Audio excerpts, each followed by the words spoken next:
Hello and welcome to Radio Free Nintendo.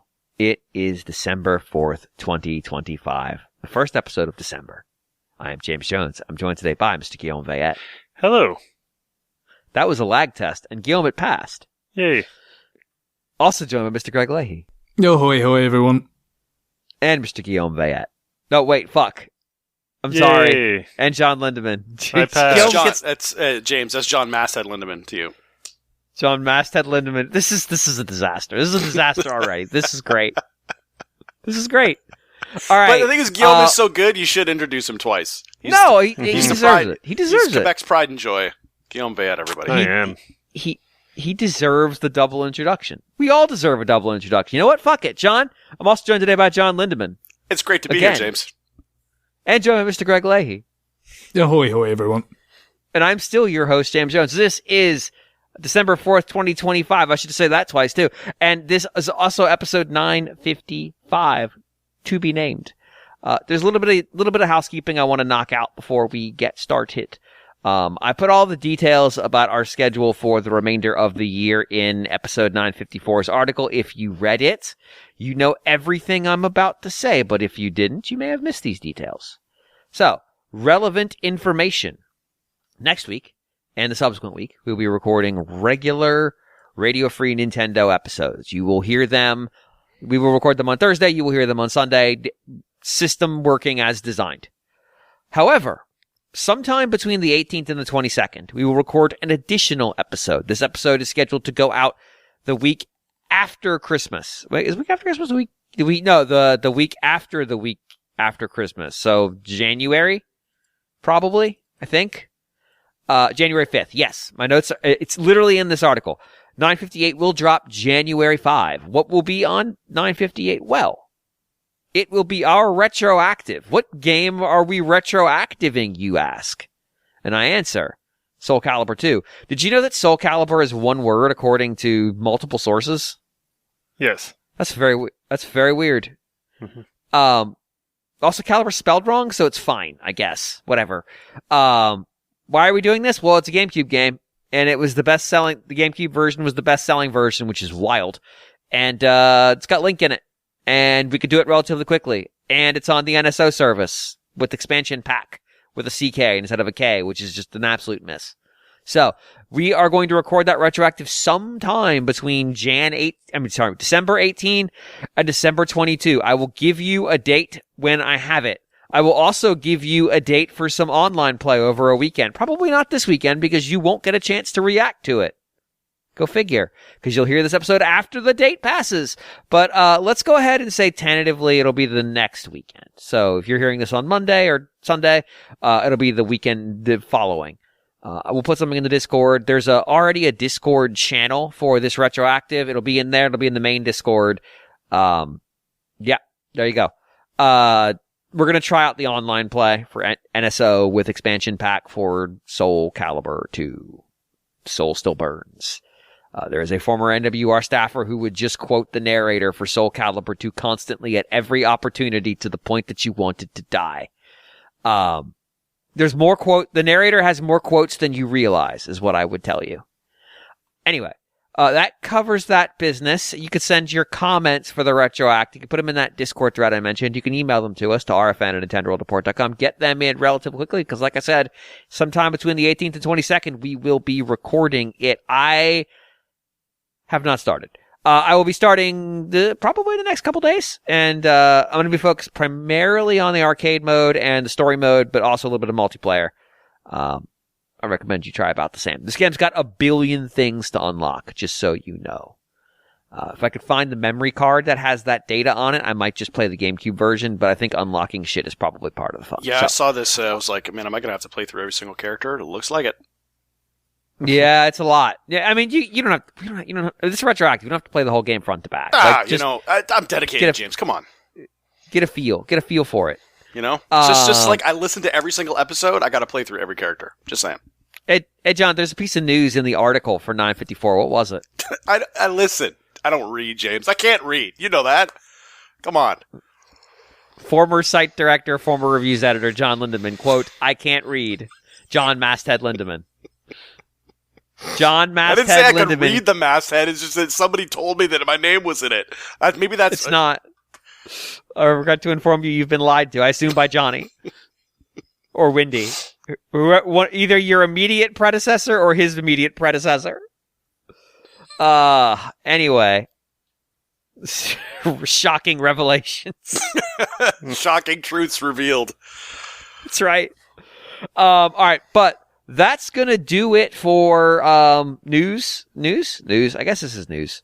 And now we're gonna hit some new business, and we're gonna talk about Metroid Prime 4. I am the only person on the show who has not been playing it, so I'm going to step back gracefully and allow these gentlemen to talk about it. I'm going to guess that, Greg, you probably had the most opportunity with it because of time zones. Sure, yeah, obviously would have unlocked a few hours earlier because it's just midnight, basically, a local time. But I've only had about an hour to play through, so it's not a lot. It's a lot of stuff you've seen before, you know, the very earliest footage that was shown, where it's kind of like very reminiscent of, say, like the beginning of Metroid Prime 3, where, you know, space pirates are attacking a Federation post and you're, you know, kind of moving through the ongoing kind of action, and it's kind of getting you used to all of Samus's core functions again. And then after that, you know, you kind of go off to, you know, the kind of the real beginning of the game. You know, we're actually in a kind of organic environment, and gone up through that again. This clearly was a section of the game that was previewed, because it includes the Mackenzie character that everyone was so excited about. So yeah, really nothing terribly, you know, kind of revealing at this point, because it's been covered. But, you know, there'll still be things to say about, you know, some of the presentation and the way things work and whatnot. So yeah, not an enormous amount. Okay. I've played pretty much up to Miles Mackenzie, which is where you first get the missile launcher. So you hate the game now, is what I understand. Well, you know, it's funny, because within about 5 minutes, I audibly said, "Dude, shut up." Because Really? Because well, the thing is, I find that, and I haven't even really heard much from him, but he just seems to remark on so many things that are just dead obvious, like, you know, because you pretty much like save your game and then go get him and come back and save your game at the same save station, and has to make a comment on that, and I'm just like, dude, shut up! I don't need you commenting on a save station that's been in Metroid for like every single game for how many decades. You know, you don't have to say, "Hey, there's something over there that's interesting. Maybe you should check it out." Dude, I know. It's a fucking Metroid game. I scan everything in every environment. I know everything here is interesting. Okay, dude? I don't need you to tell me that.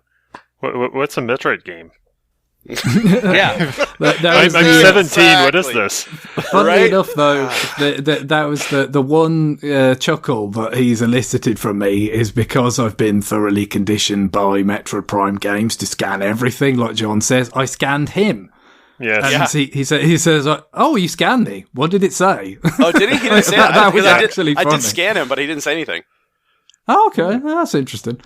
Yeah, because he told him to shut up, which is very rude. Yeah. That's true. Yeah, he heard you. Good. Now you hurt his feelings. He's gonna improve your tech wrong on purpose. Yeah. So we'll see how I get along with Miles. Rocky start, but I'm willing to, you know, put the time in with him.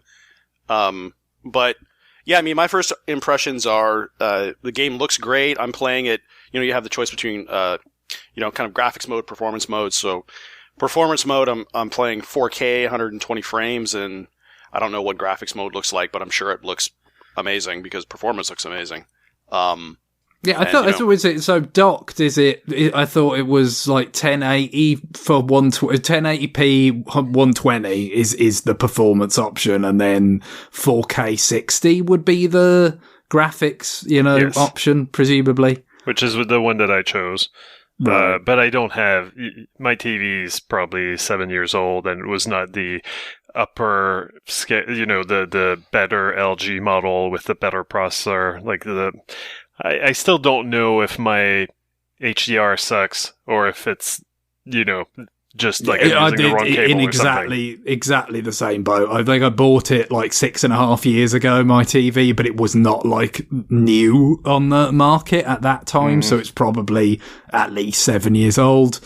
Like yours, and again, it's like it accepts HDR signals. It ostensibly outputs in HDR, but you know, like how much of the actual intended benefit, especially you know for people who've bought sets more recently, are you really getting? I think is pretty debatable based on my experience. Which apparently, in this case, what I've seen from Digital Foundry's sort of coverage of a number of Switch 2 games, a lot of the time they're quite sort of down on how little they're taking advantage of HDR with stuff like Kirby Air Riders or Mario Kart World. But in this case, they're quite enthused about how well they're putting it to use. So I'm probably, you know, missing out on more here than in other cases. Well, even as someone who might not have the hardware to really appreciate the HDR, I will say that one thing that's a little bit annoying, it's kind of a self-inflicted wound, but at the same time, the game kind of insists on that. Like, I'm always in the freaking scan mode when I'm entering a new area. So, like, everything looks greenish and not, you know, the kind of the beautiful colors that whatever the Ionic doors or whatever have. Like, whenever I turn off the scan visor, okay, sure, like there are purples here and, you know, like it's very pretty, but otherwise, like, I'm kind of in Game Boy Vision here. Yeah, well, I think I'm not sure. How much have you played of it, Guillaume? Yeah, I'm at Miles McKenzie. I found my first right. Save. So it does seem like kind of at the same place. The scan, well, it makes sense. It hasn't been out that long. That's how you know. No, it's just funny. It's like we all got there. We got to Miles. I was going to say, I feel like the scan visor like overlay is a little less like severe once you get the sort of new version of it. Yeah, maybe, but the still, the stuff that you haven't scanned yet, or you know, is green. So because I'm entering every new area with that scan on, because I don't want to miss stuff that I haven't scanned before. Yeah. Like everything, like my first encounter with everything just looks greenish. Yeah, I'll say as well. I was a little bit, and this was something could go back to again that the earliest kind of footage of that attack of the space pirates on the Federation facility when they were showing it back then, and you know it was going through all the kind of things that Samus does, and it's kind of like you know the scanning doesn't look like they've made it faster. And no. I would have liked that. And here we are, you know, with the final game. And no, it's not, you know, I've always wanted it to be snappier, and it still isn't. Yeah, it actually feels slower than it does. Because, I mean, I very recently finished Metroid Prime Remastered, and the scanning actually feels slower. And the lock-on, also, I find the lock-on tends to drift off of targets quite a bit. Like, in Prime Remastered, it was extremely snappy, and it really, really locked onto a target. But in this, they tried to allow you to lock onto something and then also move the reticle around. And is the lock-on... Yeah. It's what it is. They called it, at least back in Prime 3, where it originates, lock-on free aim, right? So it's like, okay, you've got, you know, an enemy that you're just going to locked onto the middle of, but it might be that, you know, you've got different weak spots that open up on the enemy, and then you need to kind of pull your attention away from just, you know, the center core of it and shoot some appendage or whatever. Or it could be other enemies are coming in and you just want to, you know, using the Wii remote pointer back then, shoot off to the side and kind of, you know, control those while you focus on like a boss or whatever. And so it's the same principle here, but obviously now you've got different ways of interacting with it, right? So you've got dual sticks, you've got gyro aim, you've got mouse functionality with the, you know, the Joy-Con, which I just tested it a little bit. It's not something I expect to use a lot because I'm going to play this vastly, you know, the vast majority of the time it's going to be handheld. So, you know, and I'm not going to, you know, do the kickstand, you know, tabletop thing and do, you know, the mouse control. I'd probably just when I had a moment in front of the TV, I thought I'd try it out. And it seemed, you know, very responsive and snappy. It seemed like a pretty cool way to do it. But especially, again, John mentioned this, having played Metroid Prime Remastered not that long ago, kind of got accustomed to the way they adapted kind of the Metroid Prime, with sort of like the original controls and the 3 controls to a dual stick gyro aim kind of scheme. And I would imagine I'm just going to be happy with that. I don't imagine it's going to be so sufficiently kind of taxing and intense as an action game that you're really going to be, no, I've got to have, the full snappiness and of like mouse control all the time or anything. I'm pretty confident I'll be able to satisfactorily get through with that sort of dual sticks with gyro aim for the fine tuning kind of stuff. It seems okay so far, but you got to. I did do a little bit of calibrating in the options because it's got separate, like it does get quite granular in terms of you've got the options for like how sensitive you are on the different axes for the camera, but then they've got a separate set of options for how sensitive the adjustments should be on the axes for the free aim part. So, like, you could have that theoretically, I guess, be less kind of sensitive. So the free aim sort of cursor doesn't go way quick off the thing that you're primarily focused on. And maybe you just want to make little kind of deviations from it, but you can turn it up if you want. So I did a little bit of adjusting with that. And I feel like at the moment I'm somewhere pretty happy, but admittedly I haven't played enough of it to really put that to a more, robust test over a longer period of time. Well, that first boss, like immediately, during the intro, demands that you aim with the, as you're locked on. And it took me, I don't know, I was not very good in that battle. No, I wasn't either. I need to figure out, like, if it's because of the dual stick thing, if I was just not used to it yet, or if I need to increase the sensitivity or what. Yeah, I wound up completely just dropping off of locking onto him and just shooting complete free aim, right? Oh, okay. And just in Prime 3, in Remastered, I just really started to really like crutch out on lock in, strafe, and just keep shooting around pretty much everything, right? Like that became so ingrained in me that having to play things a little bit differently is a little bit jarring. Yeah, that's the way the game, the original game was designed, right? That obviously because they gave the C stick over to picking what beam you used in the original Metroid Prime, like it had no kind of dual stick element, and therefore like aiming was not really a thing in that game that much. I mean, you could do the GoldenEye thing where you held the shoulder button and then kind of like steered a cursor to aim, like kind of rooted to the spot, I think. But generally speaking, it was not like aiming the way that you typically did, even, shooters of that time, let alone, the first person shooters that would come later. So, kind of Prime 3 was the game where it's really like, okay, no, we've got a fast, fluid way of aiming while you can also lock on. And it's like, to some extent, you didn't necessarily have to use the lock on as much anymore, right? Because if you're just comfortable with the idea that you can hit the targets while moving around, just using the pointer and stuff, you didn't necessarily need it to be, the focus to be squarely trained on the enemy you're trying to hit anymore. So that's where they really sort of started liberalizing it. And obviously you take those things back and put them into like the Prime Trilogy versions of 1 and 2 and then Prime Remastered, but obviously those games weren't designed around it in the same way, whereas this one is. And as Gil mentioned, it's like the very first boss is making that a key part of its design. Mm-hmm. So what I was gonna ask, what this game's got a lot of control schemes. Which ones have you all messed with? Yeah, just the dual sticks. Yeah, just the dual sticks. Immediately, it shows me a control scheme, and it has you pick between two of them. I'm just looking at them like, I don't really know which. I mean, obviously, I'm not using the one that has the kind of like Wii sort of controls. So I just chose the one on the left, and that seems to work. Yeah.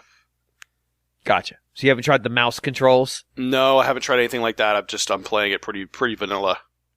But I did read like some impressions or some review where the person was saying that actually the bosses get really tough sometimes if you're not using the mouse controls because you need that precision. And so like he figured that some people might just switch to mouse controls occasionally in the game just to be able to get past those sequences, which I don't know, is maybe exaggerated. I kind of doubt that Retro would have made the game impossible basically if you were playing on Switch 1, because this was made for Switch. Sure. I mean, well, I would wonder how accustomed or sort of at ease with the gyro fine aiming is that person.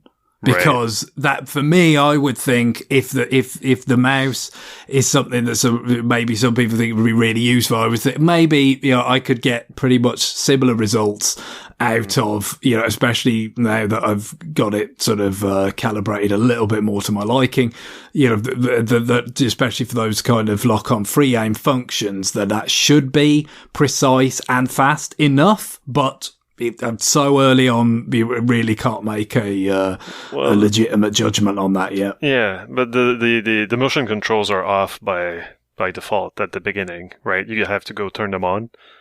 I think I went and poked around quite a bit, and there was quite a lot of things that, like I said, with the I always with because again I've used this in a lot of quite a few games, mostly like Splatoon 2 and 3. I guess would be the main things. Like I have particular preferences. Like okay, I want it to be quite sensitive on the kind of vertical.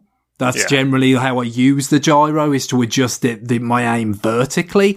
Whereas I could want to do big sort of swings of my field of view with the sticks. So it's like, make the stick more sensitive sideways, and then make the gyro aim more sensitive vertical. So I just went into it thinking if they let me, I'm going to want to adjust it to that kind of thing. So I didn't really think about the idea that some people might just leave them where they were, but yeah. Yeah, like I did not go in the options, so they're turned off, the motion controls for me right now. But yeah, like it's a good idea to go turn it on.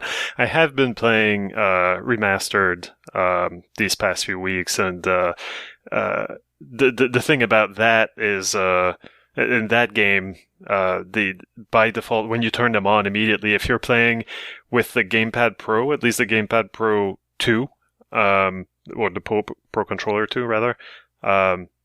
The motion control is way too sensitive, like as soon as you scratch yourself or whatever, like you're not holding the controller with both hands anymore. It's just like, whoa, Samus is just looking at the sky for a bit, then swinging her head around, making herself dizzy. So I don't know how it is in this game, but like I had to basically crank the sensitivity down to almost nothing.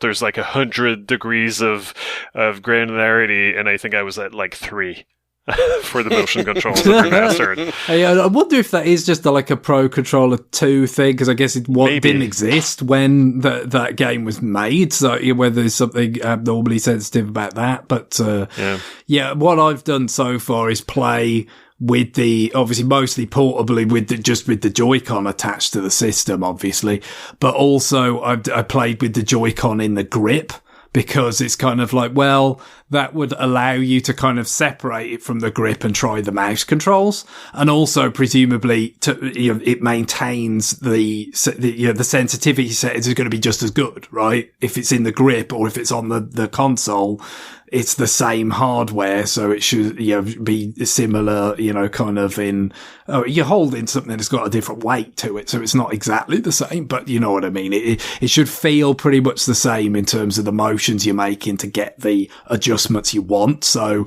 trying to maintain that kind of consistency, really, because I don't think I'll play it on TV that much, but I want to get a bit of a look at how it functions on the big screen and some of these kind of environments and things. And with the graphics part of it, again, for me, I think I haven't put enough time into kind of play for an extended period with each, but I feel like my default sort of inclination here is to say, let's go with the 1080p graphics mode for portable play, because it just, my experience with other stuff on Switch 2 is that if it matches the native resolution of the screen, it doesn't sort of reveal the poor motion clarity of the screen as badly. I've mentioned this on more than a few occasions, especially when the system had just come out, but even now, like it's just a feature of the screen, it's compared to the Switch OLED,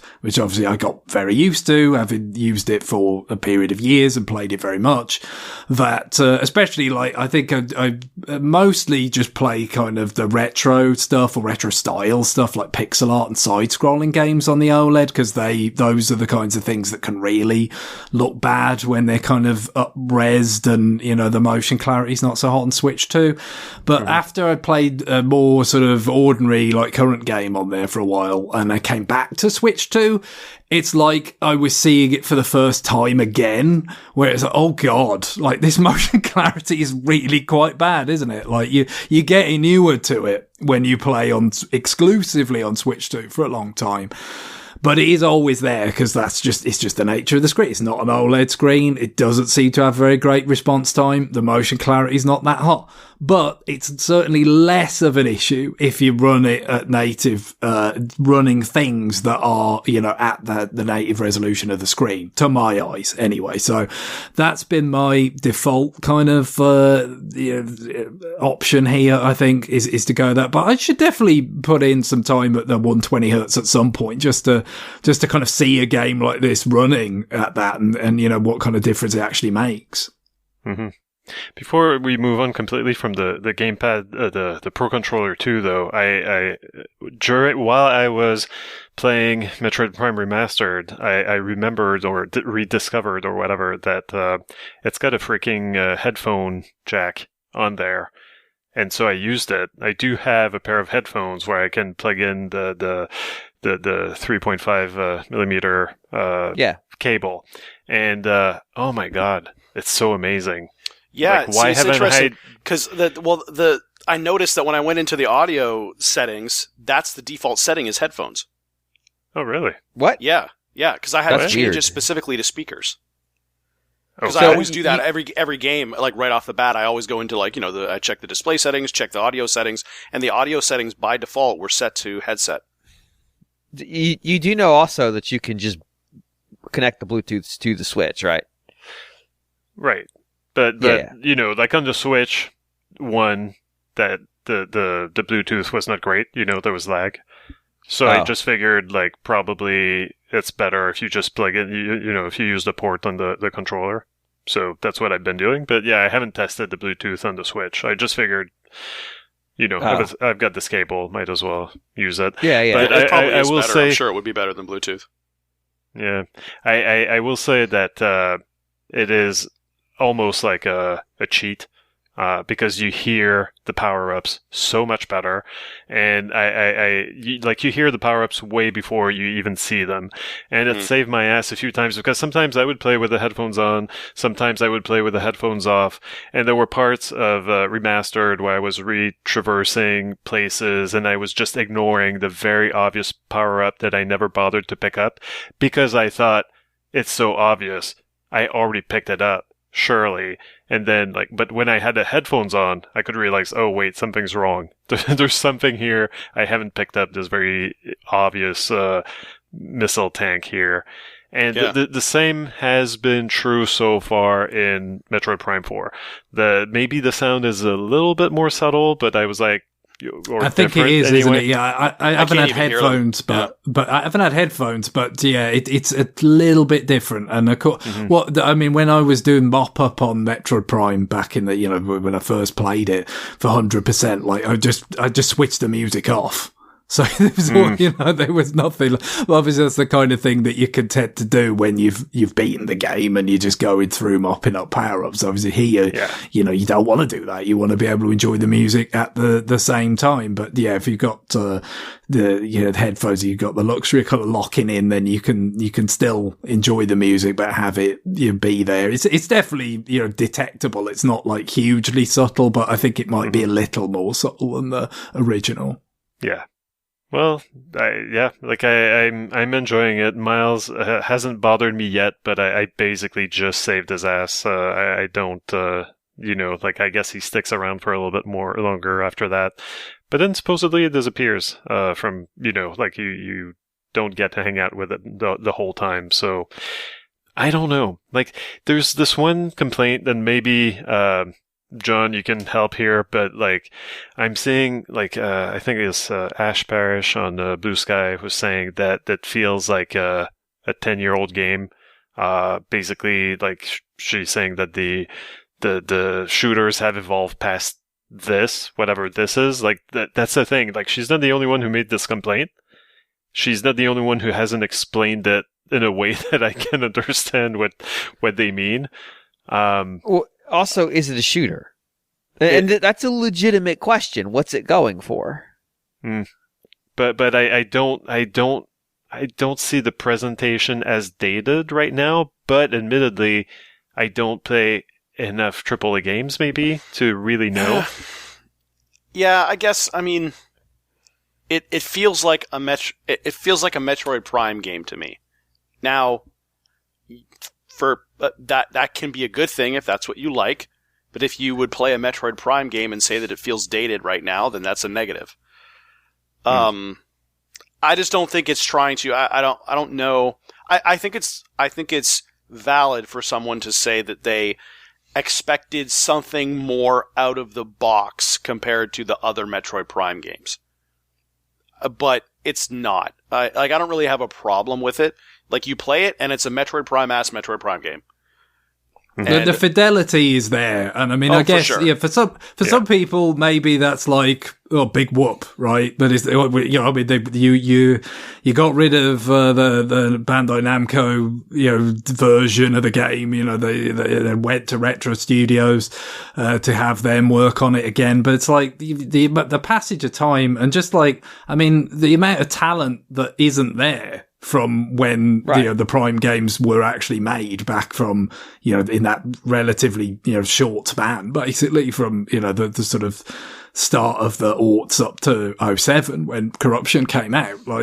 Even just a few years after that, there was a big exodus of people from Retro and all that, let alone 18 years later. I don't think it's something that could be entirely dismissed. That it's all the sort of ways that, and of course, I think doing Metroid Prime Remastered would have been excellent preparation in this regard, right? Of how do you nail it so it feels, for every aspect of the sound design, the way the enemies behave, all these different things. It's very much there. And again, some people may, not be sort of particularly impressed or enthused by that.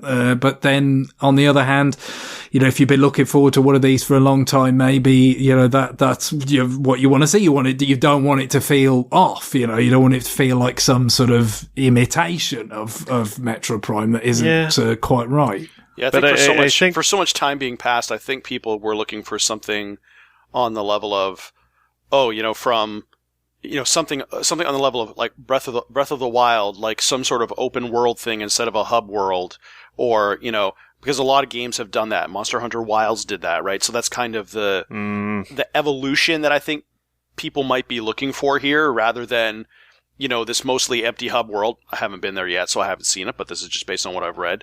A mostly empty hub world that Samus rides around in with her motorcycle or something like that. That is probably the biggest part of the game that feels dated, in my estimation. That's my guess. Then again, I was watching this video of Samus on her bike just crossing the desert and doing, shooting at these birds or whatever, these alien creatures, and I didn't have the sound on because I was at work, and my mind just automatically filled in, like the Wind Waker sailing theme. I was like, you know what? I can. Yeah. I don't mind. That's the thing. It does seem, and we kind of speculated that this might be the case back when the little glimpse of the motorcycle was shown, that it might be like, Hyrule Field or the Great Sea. Yeah. And let's face it, I mean, the original Metroid Prime, a lot of people made the connection with Ocarina of Time, right? And wasn't there some suggestion that Miyamoto played a role in kind of getting them to the place where the lock-on became such a prominent part of the game, which of course, Z targeting, in Ocarina of Time kind of, pioneered that as a way of having that kind of action adventure game in 3D and all that. So there's a connection there that has been there pretty much from the start to, that school of 3D Zelda that, it feels quite, appropriate in a way that a Metroid Prime game could kind of go further in that direction.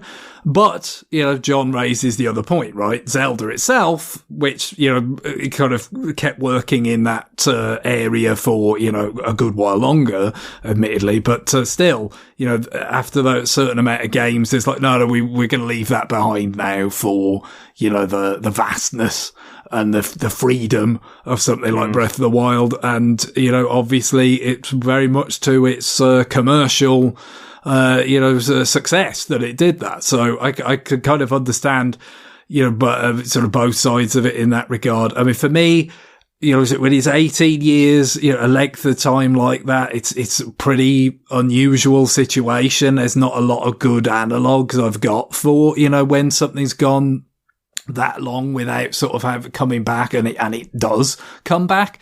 But, it's kind of, I think it's only natural when you have a gap that long that, people's, kind of expectations or hopes for it get kind of amplified or, embellished in a way, whatever they may be, because it's just, kind of, that's the effect of the length of time. There's more kind of emptiness to project like what you're kind of hoping for into it over that time of what could be possible.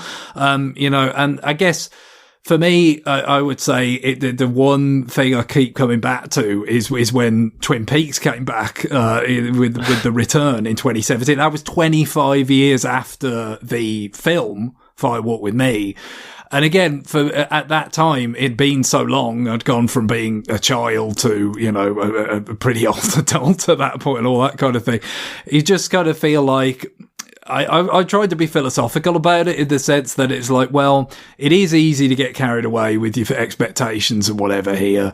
But, I'm going to try and just enjoy what it is rather than, kind of resenting what it isn't.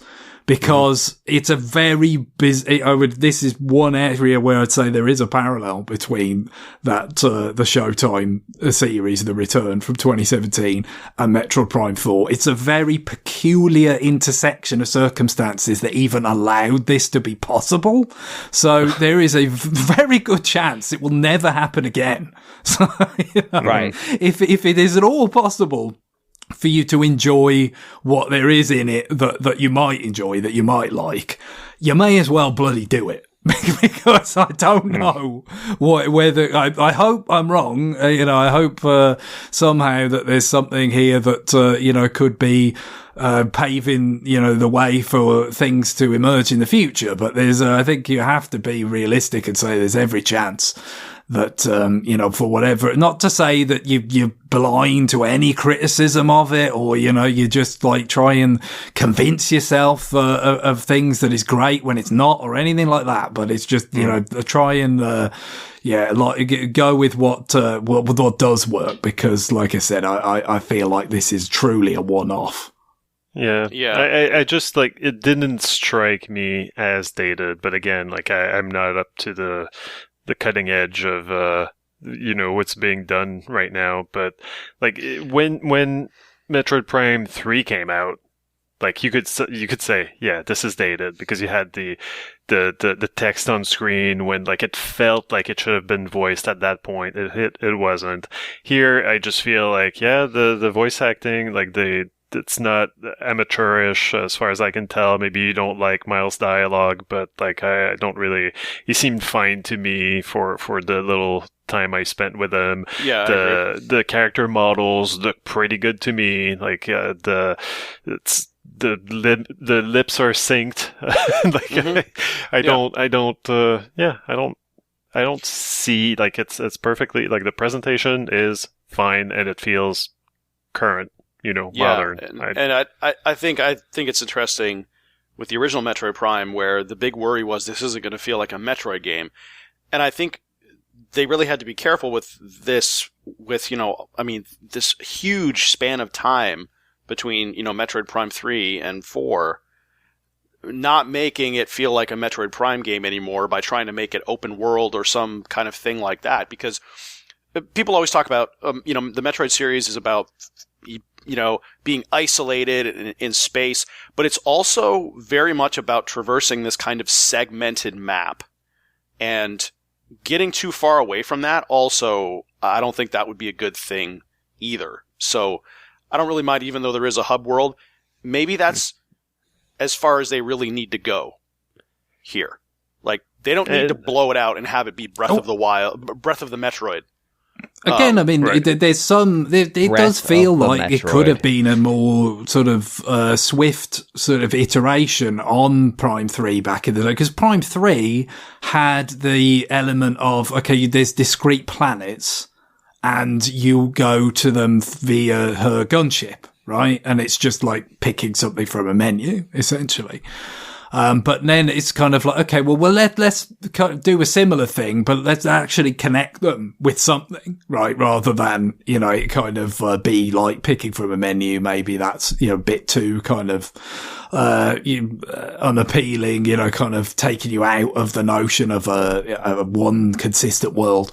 So you have something like the way Zelda used to do it, with your kind of Hyrule Field or your Great Sea kind of thing. That is something you could totally have, a decision you could totally have seen them making if the game had been made in, 2011 or something, so I definitely can kind of see why people might think it feels a bit like a relic on that score, but also I feel like, to my mind, I kind of feel like it's nice to know that, we haven't just kind of thrown everything out, that it isn't just like, it's going to be called Metroid Prime, but basically we just want to make a game of today and slap that name on it, that would be more likely to kind of disappoint me personally, than, what the approach they've taken here. Now, whether it might have garnered better reviews, more buzz,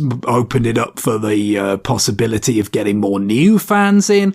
We already essentially had this conversation when we had the question from Adolf Vega about, could you make it more popular, the series and all that, the trade-offs and things involved and all that. So, I don't want to repeat myself more than I already do on things like that. But for me, these are some decisions I'm perfectly comfortable with, especially because I'm not at all plugged in with, I've not played Doom the Dark Ages or anything like that, or Call of Duty, whatever. I played Doom Eternal. That's about the most up-to-date thing. That's a shooter I've played. So that is not gonna elicit any pangs of regret from me not being up to date with that stuff. And to me, Greg, those, like, the Doom games they're not equivalent to Metroid Prime games in the slightest, even though it's the same, kind of first person shooter adventure sort of thing. Those games are entirely different. So I wouldn't look at those games and ever wish exactly the same thing. I wouldn't wish Metroid Prime to be those games, because those games are singular. They're more arcadey, extremely fast paced. I have Dark Ages is in the queue for me. I'm going to probably go to that right after I'm done with Metroid. But yeah, you have to make it feel like a Metroid Prime game. And Dr. Johnny Metz, podcast alumni, he made the point that I think he was kind of pointing back to something that Chris Kohler said about Skyward Sword way back in the day. is that sure, you may think that this is kind of a throwback game or not the leap forward that the series required, but also nobody else really makes games like this. So what do you want? You know, it doesn't have to reinvent itself every time because nobody else is iterating on it or really trying to mimic it. It is kind of singular. Yeah.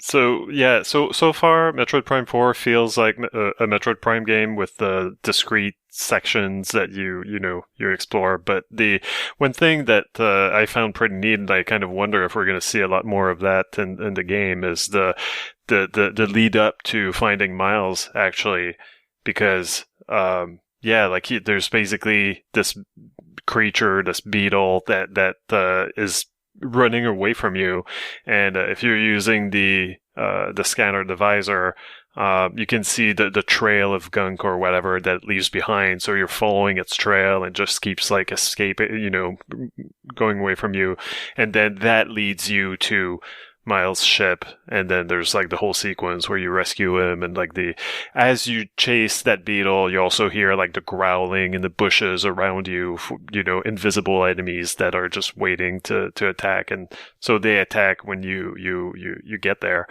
But I found that pretty, kind of cinematic. I was actually chasing the beetle, I was not waiting, because let's face it, like in a Metroid Prime game, like most of the time, the first thing I do when I step through a door is that I stop and I start scanning everything. Like, it's a very... I'm not usually like, oh, I gotta go, time is of the essence. I gotta find the 12 artifacts or whatever. I just, take the time to take in the environment and like, okay, what is this room about? What am I supposed to do here? Is there anything I can do yet, or am I missing something? So I hadn't really seen that kind of sequence in a Metroid Prime game before, or at least like I don't remember Prime 2 and 3 well enough to remember if that kind of thing happens. Yeah, with the creature running away from you, right? Is that what you're talking about? Yeah. The trail. No, that's the thing. It's a fair point about 2 and 3 because that's a Prime Remastered, has brought that back, and obviously John played it, you've played it, I've played it. But 2 and 3, because they were on the trilogy, of course, but that was ages ago, right? Was that 2010 or something? I forget. I mean, and they was digitally re-released on the powerhouse that is the Wii U eShop. You wonder how much people retain of those games, how much I retain of those games at this point, and I've played them multiple times, more than probably a lot of people.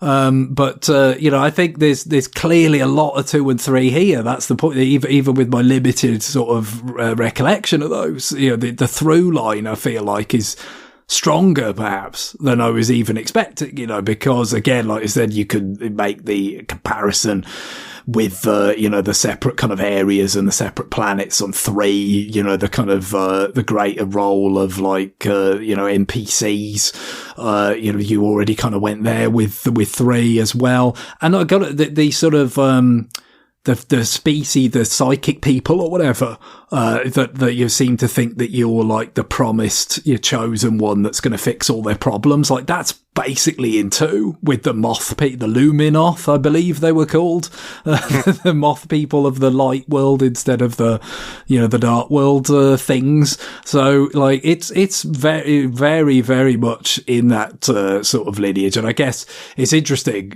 because for people who, don't remember those, you might remember them or even more poorly than I do, or didn't play them at all.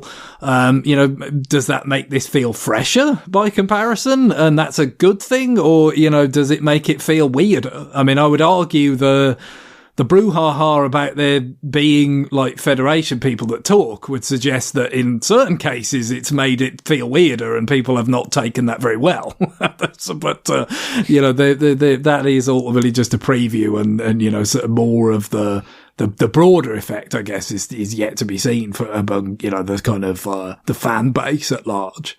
Yeah, like what I'm waiting for is I'd like to get further into the game to see how I really feel about all of these NPCs that are so chatty, because I don't really see that as a bad thing, because at some point You can't just have Samus walking around, not talking to anybody, encountering no other characters that really communicate with you, just this whole brooding sort of bounty hunter thing. At some point, you have to kind of expand that to bring in other characters.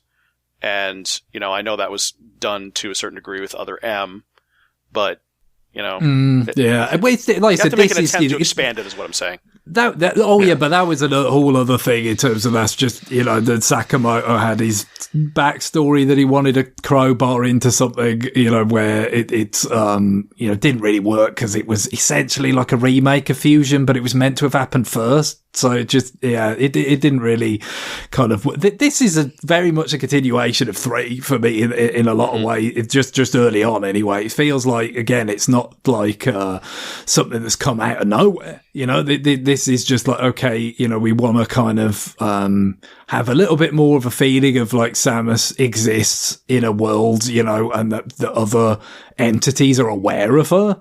And she's, kind of known for having saved the galaxy however many times at this point. Like, I don't think that's weird at all. Like, she does all of this. Like I feel like it's a logical kind of expansion of where they'd already been with the Prime game specifically. So, that to me is, whether you're doing cartwheels about it or not, I don't think it should come across as like some huge swerve, but when you're dealing with the length of time involved, and again, did people play it as many times as I did, or remember it as much as it, even albeit imperfectly, as I did? You can't take that for granted. People have grown up, in the time that it's they've gone from being too young to play a game like that to being complete adults. It's just you have to.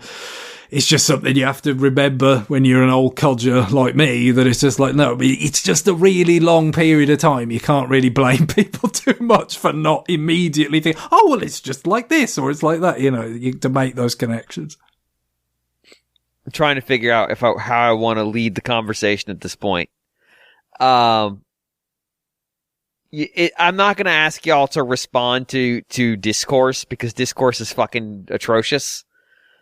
I'm just going to call out that it's been fucking atrocious on this one. Yeah. And there've been, look, Kotaku's never been a good outlet. I know people defend them because of some of the things that have happened around them, but they've never been a good outlet. They've always been terrible. They've been terrible that sometimes post things that are good, if that makes sense. Yeah, that's not how I would describe them. They're generally kind of garbage, and they've had some good writers go through there every once in a while. And like the discourse on this one, just to give context, is that the game is silent in the desert unless you tap an amiibo, which is false. That is it unlocks the music player when you beat the game, or you could just use the amiibo. But there is sound in the desert. But like, I'm trying to figure out why the discourse is like this. Is it just because this franchise this sub-franchise sat dormant for so long? Is it because Metroid fans are, as I have joked in the past, the worst if we lose all the Earthbound fans? Which, God willing, any day now we will lose all the Earthbound fans. Is it just people want to get... Is it like click hunting? I don't understand. Oh, like, I'm completely out of the loop on this stuff, jealous. Basically. But I would assume it's just the attention economy at work, and it's one of these things where, for a large amount of it, I would imagine it's saying things you think people want to hear, or that you know what I mean, like, rather than those people earnestly feel it themselves, perhaps. Which in some ways is more objectionable, isn't it? I mean, it's substantially more objectionable. If somebody's like genuinely outraged about something trivial, I mean, that's kind of risible. But it's like, okay, well, like, it's an emotional response. You can't always really control those, right? That's the nature of them. We're irrational beings. fundamentally, so there's limits to how much you can kind of rein some of that stuff in. But the cynical, like, let's, manipulate this, let's cash in on it because we think that there's monetizable outrage out there, and we're going to feign, that we're in on it too, we're with you kind of thing. That's really, the idea of that sits very poorly with me, but I have no idea to what extent that is what's happening. I don't want to claim that I do, because I'm very happy not knowing that, and that's the way it's going to stay. The headline was, in this case, this is not like exclusive to them. This one was just, now headline writers are the worst. I'll just call that out. But the headline was, Metroid Prime 4 makes you drive around the desert in silence unless you buy this $30 amiibo. It's just factually wrong on a couple different levels. But again, this is a terrible site that has always been a terrible site. The next headline is Fortnite frees the nipple. So again, yeah, always an awful website. Always, from the day it was founded to the day it, God willing, dies. Yeah, I just think that people, especially for series like this that people historically have a lot of nostalgia for, hold near and dear to their heart. I mean, you saw some of this with Mario Kart World. Oh my God, you saw we still do when it gets updates. Yeah, I mean, just like, Mario Kart World wasn't this completely mind-blowing experience that changed video games as we know it, so I'm just going to be bitter and outraged about it forever and never let it go. And talk about what the game, like we said, talk about what the game isn't rather than enjoying what it is. Yeah, so or just saying I don't like it. Like that's the other part. Yeah. You could say, hey, I don't like this game. Or even just be, I feel like people aren't even okay with saying, yeah, that game was good, not great, but I enjoyed it. Like, that's too much for people to say a lot of the time. Like, a friend of mine, he hasn't played it yet, but I think he's going to pick it up tonight, or get it tonight. And, he's not perpetually online like we are. And he said, hey, like, what do you think of Metroid so far? And I said, you know what? If you like Metroid Prime, you're going to like this game. I have some quibbles with it, but overall, it's really solid, and it feels like a Metroid Prime game, and I think you'll really enjoy it. That's it. Yeah, no, that makes sense. That is an effective approach of describing what this game is. It doesn't have to change the face of video gaming. Like, does have to change the face of video gaming? Nothing. Nothing. Nothing. Nothing. A game can adhere to its roots, and that's okay. So somebody people were freaking out that its open critic average was an 81. They're like, what a disaster! I'm like, what? It's yeah. Isn't that good. Pretty much every Metroid game? An 8's pretty good. Yeah, like that. Like maybe they bounced into like a low 9.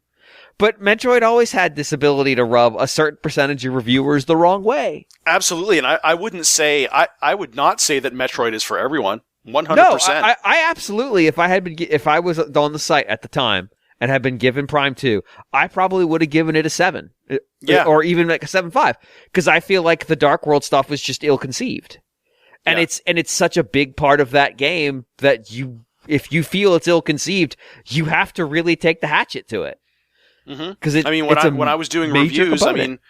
I always kind of looked at it like, if you give something an 8, you're saying that's a really good game. It's very good, but it is not for everybody. There's going to be some people that do not like it. I would give a game like the game I always think of that's the perfect 8.0 is Ikaruga. That game for people that like that type of game, they are going to go absolutely bonkers over it. It's a 10 for them, basically. Yes, but I would not recommend that to most people, but for what it is exceptional. I would say an 8 is a game where even if you're not a fan of the type of gameplay, you can at least acknowledge this is a good example of one of those. Exactly.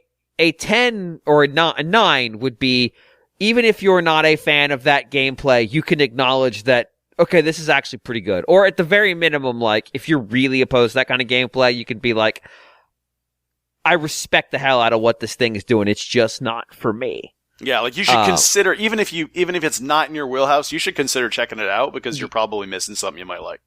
Yeah, an 8 is like, hey, if this genre is not for you, this one's not going to do it either. But it's still, but you'd be able to respect it. A 9 is like, hey, if this genre is not for you, unless it's really super not for you, at least give it a look. Like, you don't have to play it, but at least like read the review and give it a thought. Yeah, like. And where it's like the 10, which I've never actually issued, they're in the territory of like, no, you really need to fucking play this thing. Holy fucking shit. You should probably go out of your way to play this, even if you should probably take a shot on it. You won't regret it. I still should have given Ghost Trick the 10. I should have done like John. You talked me out of it. I should have done it. I should have just said, "Fuck it, this is a 10. Play fucking Ghost Trick, you assholes." I spent. I mean, you can still play Ghost Trick. You can still say play Ghost Trick, you assholes, without giving it a 10. I'm just saying. I did it for 15 years, John. I did it for 15 fucking years. I'm doing it right now. Play fucking Ghost Trick. If you didn't, it's on Switch. But you have to call people assholes when you do it. That's really the icing on the cake. Yeah. If you haven't played Ghost Trick by now, you are an asshole. Go play Ghost Trick. There you go. Put that on the masthead. That's right. Put that on the box. Yeah. Yep. If you have played Ghost Trick, you might still be an asshole. But if you haven't played it, you are definitely an asshole. Go play it. The James. Speaking of Ikaruga, that's the James Jones frothing anticipation increasing quote. Oh yeah, there you go. I've never gotten the box quote. It's so sad. I just want to get one that says "Play Ghost Trick, asshole." So what you're saying is that you have sought being on the box. Oh yeah, go look at the games I've reviewed, Greg, and see if that's a reasonable outcome. You know, I really wanted a quote on that fucking insult generator game that I'm pretty sure my review got pulled from the eShop for 2 weeks because I called out the Weinstein reference. I'm pretty sure I was going for a box quote on that one. Yes, you got me. For Miami Nights or whatever it is called. I mean, clearly. There's probably a box quote in that Miami Nights review. You were fishing for it. Admit it. I feel like the me now could write an absolutely fucking deranged review of Miami Nights that the me then could not have mustered. The me then was just confused. The me now would have put art into it. Would have been like, okay, well, I'm going to write a Miami Nights fan fiction and call it a review. I mean, the me then, I mean, the you then, and probably the me then, actually kind of had some skin in the game. You know, like you were trying to kind of be legitimate, you know? Yeah, we're trying. Nah. Now it's just like, fuck it, here we go. Yeah, forget it. Did you, like, just sending in the review, did you write a 22-page fan fiction set in Miami Nights singles in the city and then end it with 4 out of 10? Goddamn yes, right. I did. Yes, I did. What's your question? Did you write a movie treatment? Did you write a fucking movie treatment? What is wrong with you? And I'd be like, it's the longest review in NWR history. Fuck off.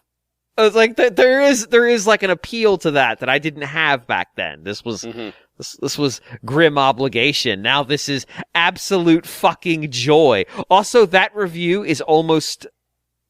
Yeah, that review is almost 20 years old. Man. 2008. God. Jesus Christ. That's depressing. Yeah. Speaking of 20 years old, the last Metroid Prime game. Yeah. John, I'd actually be really interested before next week if you'd give the mouse controls a try. Yeah, okay, I'll give them a shot. I'm curious how they'd wreck with you, because you do have more mouse-controlled shooter experience than I think most of us. Yeah, I'm curious to see. Yeah, and it's weird because I'm not real. I mean, you know, I've also at the same time I've also played a ton of console shooters, right? Halo and you name it, you know. Yeah, all the way back to like Resistance, Fall of Man, all that stuff. It's and Call of Duty and everything. I've played all of those. Haze. Yeah. All the way back to Haze. Of course. How can, yeah. Yeah, it is shit. Yeah. Religious experience, I'm told. Give me that nectar, That's what I say. Ladies. Man. Killzone, eat my bullets, so to speak. Literally. Regrets, I have a few. I've already made a Killzone TSI this year. I can't do it again. I've already specifically made an Eat My Bullets TSI. I can't do it again. Oh, yeah. It's a plate full of bullets. It was an easy one. I spent 10 minutes on that one. I was proud of myself. I got in and out.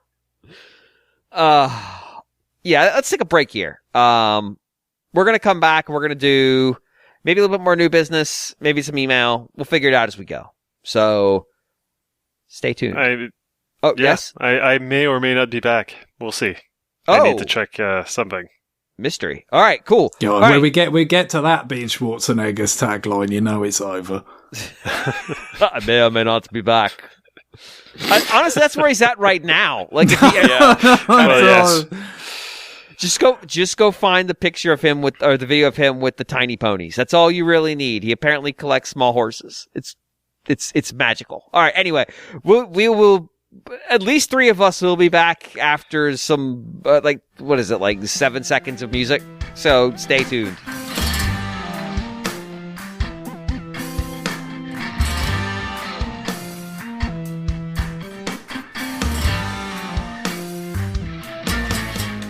We are back. We are not going to talk about Metroid Prime 4 anymore, or Miami Nights Singles in the City and its impending 20-year anniversary. Jesus Christ. Can we do that for a retroactive? I'm not hearing a no. No, I'm not. I would never say no to Miami Nights. I might still have it. Nor would I say no to Homies Rollers either. No, we do need to stay to roll. There's a lot of reasons to say no to Homies Rollers. 1, it's terrible. 2, it's racist. 3, it's just like there's nothing. It is quite racist.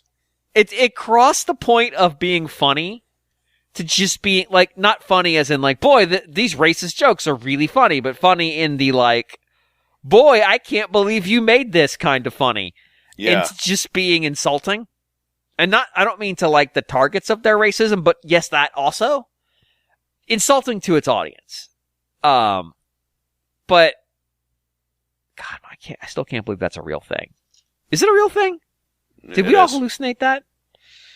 No. Might have. I mean, nowadays, it's like the realest thing out there, James. Everything else is fake. You say this. You say these things.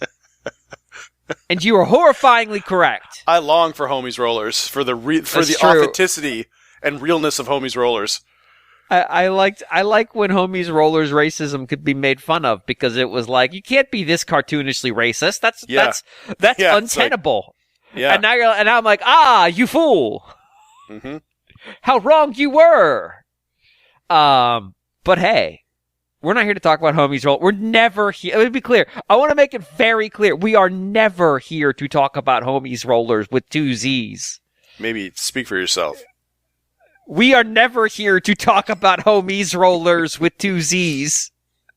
It has 2 Z's, John. Yeah, I mean, note that that's the thing. Note that I am attempting to be correct, give the correct pronunciation of Homies Rollers.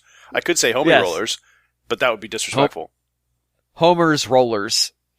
Not Homer Simpson, Homer of the Odyssey and the Iliad. Of course. I want Homies Rollers lore in iambic pentameter. I finally found something good for AI to do. Could it do that? Could I ask it to translate the Wikipedia article of Homies Rollers to iambic pentameter? I might do that later.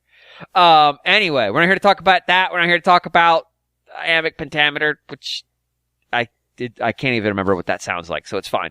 We're here to talk about new business. You're thinking, James, you already did new business, and you're right. Shut up. But we have more new business. So, Greg, I'm going to let you start off because you've got a couple things you want to touch on quick. Yeah, nothing major. Like I said, I've kind of went back to Hyrule Warriors Age of Imprisonment for a little bit, made some progress on that, but nothing, terribly revelatory. I suppose just to continue in the story and building up the characters and whatnot. And then with Kirby, kind of finished my last run through the road trip mode. Almost everything on that challenge wall is now done. There's just a few things I guess I could go back to. So kind of started doing some of the other modes a bit more to unlock some of the things, like challenges in air ride and top ride to unlock the last few tracks or some characters and stuff. And I do like the way it kind of feeds you, those options, like the different challenges. They're like suggestions of ones to do.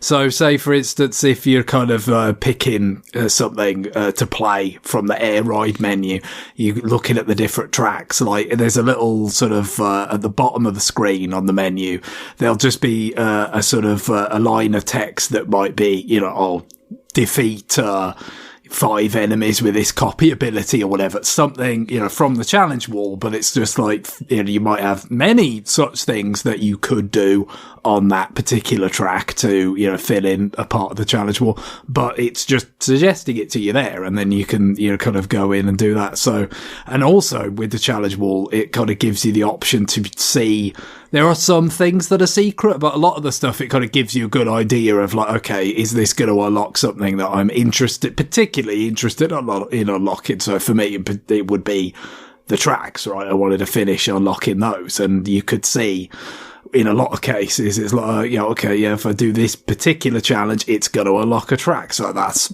higher value than, and priority than doing a particular challenge that's going to unlock like a decal or something. That I'm quite content to just do incidentally one day while playing the game kind of thing. So I think it does a pretty nice job of kind of feeding you, those things and kind of getting you to engage with that aspect of the game, especially for people, might not be as familiar with that whole kind of construct that Sakurai's been, playing with, back to the original Air Ride and then through the Smash Brothers games as well. I guess, the biggest sort of, criticism I've got of it in terms of, I think, for me, I'm relatively, sort of tolerant, willing to engage with kind of contrarian controlled stuff. I've never had a problem with Super Ghouls and Ghosts being the way it was, or, Sin and Punishment being the way it was, various things over the years. If it kind of works on its own terms, I'm perfectly willing to engage with it. And at least that's certainly I was true when I was younger. I suppose it's more of a risk, I suppose, and less kind of accepting as you get more set in your ways. But the one aspect I feel like that doesn't really kind of justify itself, and mostly with the original Air Ride, the whole notion of, okay, it's a one button kind of game, right? Well, I guess the area where I feel like that's the sort of dedication to making that true was kind of misplaced, was the fact that you have this kind of command in the game where you do a kind of spin attack. You kind of, but to do it, rather than pressing a button, you wiggle the control stick back and forth, right? Now, I suppose you could say it's an intuitive enough motion, right, for, kind of, sort of swiveling on the ride, sort of to attack people, right? It kind of makes a certain amount of intuitive sense. But there is a bit of an issue of it in terms of it muddies the waters from an input perspective, right? Because the thing about it is, if you're trying to do, fine steering adjustments back and forth, which can happen, it's not like, yes, some of Air Ride is doing these big sharp turns where you hold the button down to slow down and kind of grind and do that kind of power slidey thing. But, I mean, the main way that you can kind of catch up in Air Ride, to a fair, I think that's fairly accurate to say, is the sort of this expanded version of a slipstream mechanic, right? So you think about it, there's no blue shells in this, there's no like Mario Kart style big, sort of crutches of like, let's bring the leader back to the pack quite so crudely that something's going to fly from, the middle of or the back of the races and then just bomb them and then everybody can catch up. But what they do have is like in Mario Kart, and various racing games, I would assume you have these sort of exaggerated slipstreams where it's like if you get in behind a racer, you get a speed boost. But in Air Ride, you've got this great big star trail sparkling from the people that are in front of you. And if you can get inside that and keep inside it, you get a huge, sort of speed advantage. And that's how it kind of keeps the race tenable for anybody that falls behind. But the thing about that is that if you want to, very carefully follow that trail and maintain that extra speed, it requires little adjustments from left to right to stay on that track, and often you will spin not on purpose as a result of that. And that just seems to be like, especially when you come to Air Riders, where it's like, okay, we're going to cross the Rubicon, guys. We will allow a second button to exist. A second button input does exist for like the special attack thing. It kind of feels like maybe, I don't know, we could have had that same special attack button be the spin attack button until you actually sort of reserve enough energy up to get the special attack, and then maybe that the special attack could be something like you do the wiggle and the button at the same time or something, because it's just like it's easy enough to kind of if you want to do a spin but not deviate directionally, you could kind of flick it up and down rather than side to side, and that also works. That's fine for that way round. If it's like, I want to spin but not steer. But if you want to steer and not spin, you've got more of an issue, I think. I don't know whether this is addressable in the options or whatever, and it's not a huge problem. It's not something that kind of, I would say is a big, kind of drawback that you're going to find is affecting your ability to win races or compete online or anything like that very regularly. But it does just seem like, from an input point of view, consider it seems like a decision that was made because you were going to have this philosophical kind of priority with the original game. It will only have one action button like that, and we're sticking to that. Right. But then, when you come to this new game, you've got away, you've got rid of that. You said, no, we can have more than one. And if we've crossed that boundary, then I think we can give the spin attack a separate button at this point. So yeah, I guess it's just a bit of a vestige, it's a bit of inertia, from that first game, that it keeps that way of doing it in there. But still, I think the feel of it, it's idiosyncratic as it may be, it is pretty good. It's one of the things that's, really quite satisfying about the game. And certainly that mechanic of the way you catch up with people, sort of go, trying to stick to their wake. When you get these challenges in the road trip mode where you have to defeat your rival, which means you don't just finish ahead of them, you need to KO them. That's a lot of it, right? They will start way out in front of you, and you've got to run them down. Keep in that slipstream, keep building up pace, keep gaining on them, and then when you get there, that's when you want to spin. That's when you take them out. And it can be really, really satisfying when you get it right, especially because the sensation of speed is so powerful in this. It really goes hard, and very sort of satisfying, arcadey kind of feel to just how much they're trying to make you impress upon you that you go ridiculously fast, as well as the fact that you just, the gameplay is really fast as well. They kind of embellish it with visual touches and the rumble and everything. So, no, I mean, I think overall, the fact that it's willing to do things differently and, the feel that the game has as a result of that is a net positive. But there's just, there's a few things there where I think it should be a little bit more willing to make further adjustments. You're going to do some, you're going to say we're going to have the special attack and all that. I think we could have had a few more adjustments maybe, but, with Sakurai, I guess if he believes in that sort of thing strongly enough, no one's going to be able to tell him no. So you live with it, basically. But no, it's been fun. More online stuff with that. And didn't get the chance to dabble with any of those games that went up on NSO. Was it like Battletoads and Kid Icarus for Game Boy and Ninja Gaiden 2, all that kind of stuff. I mean, I've played most of them before anyway. Pretty decent lineup of stuff. I think the one I'd be most likely to go back to is Ninja Gaiden 2, because I got quite far on that on Wii U Virtual Console, but I did not finish it. So, one day maybe I will. And it's, I would say it's a minor upset. I was kind of thinking, even back when they put the first one on there, the original Ninja Gaiden on NSO, it felt like a little bit of an upset, but that was somewhat before it felt like, everything was getting its own collection. And of course there's the character action Ninja Gaiden games have their own collection, but the kind of classic ones, I was wondering, when we didn't get two for such a long time, maybe, one day Tecmo were going to do some sort of 8-bit trilogy or something, but here it is, out of nowhere. Pretty cool. Cool.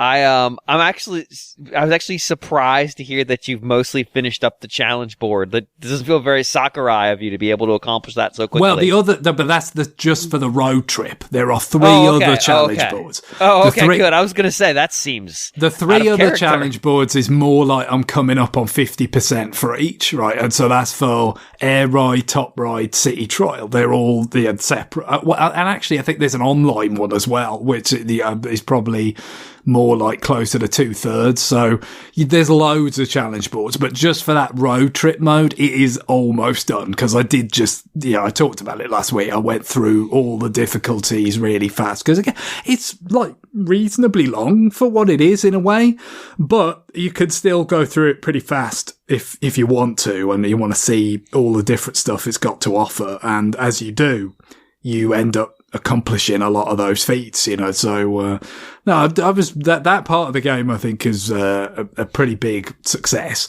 The rest of it is going to hinge more on how well the player base holds up over long term. And naturally I've seen a lot of Japanese name tags when I play online, and I only expect that to become more true over time.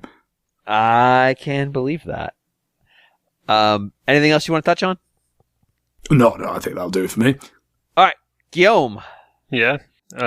So Karen and I have been playing Absolum. We had been playing various Taito arcade games for a bit, and I wanted to get through as many of them as I could before starting this .emu, this new beat 'em up from the developers of Streets of Rage 4. Eventually, I just cracked, like that was enough Cat Dash and whatever, Rastan or what have you, and I was okay, let's get Absolum. I had been hoping to get some sort of discount for Black Friday. There were no deals, but I was like, it doesn't matter, it's not that expensive. So I picked it up, and so the developers of Streets of Rage 4 came up with this game that's basically a roguelite beat 'em up. It's nothing that we haven't seen before. The progression is very much you try to get as far as you can into your run, and you accumulate crystals and things like that, and then you can use those in your next run once you inevitably die to try to make it further into the game. It's maybe a little bit closer to Hades in its progression than other games, where basically you're sent back to the beginning without more context. They made the story make sense for you to kind of keep dying and keep trying. Nonetheless, it's got this kind of it's a fantasy beat 'em up. You've got the first 2 characters that you can play as are a dwarf and some sort of dark elf. But the premise is that there is this war between these 2 gods, basically, and this guy who came into power and is kind of destroying everything, and is challenging the old gods, I suppose. Your clan is like raising this army, and your clan is very much like nature oriented. Like the goddess is some sort of like mother tree or something, and she can keep reviving you, basically. Like she doesn't have the power to do all that much to attack him directly, but what does happen is that the enemies and you both get revived over and over again. So that's why it kind of makes sense that you keep doing the same stuff over and over again, going through the same the meet 'em up part. So like there are multiple paths that you can take. Sometimes they're very obvious, like right at the start, once you leave your home base at the very beginning, where you can upgrade your characters and stuff. There's a path that seems to go towards like a bridge and one that goes over it. So you've got two choices. Well, actually, there's a third one. Like if you go down and start, notice that there are these things that you can start beating up, like these vines or these brambles or whatever. You clear them and you see like actually there's a third path that goes into a cave. So right away, you've got like three choices of paths that you can take. They all look very different from one another.